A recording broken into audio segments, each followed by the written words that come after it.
Թե դու հիացմունքի զգացողություններ ես ուզում ապրես, Պետրոս ջան,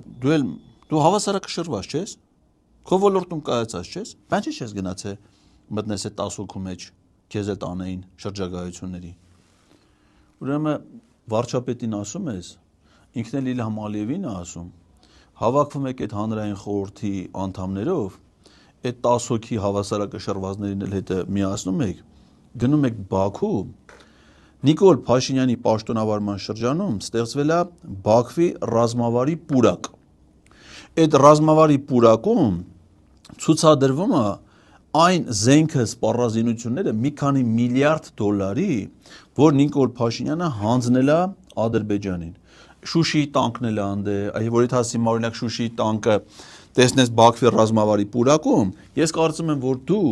այդ ձեր 45 հոգին հանրային խորհրդ եւ 10 հոգի հավասարակշռվածները շատ մեծ հպարտության զգացողություն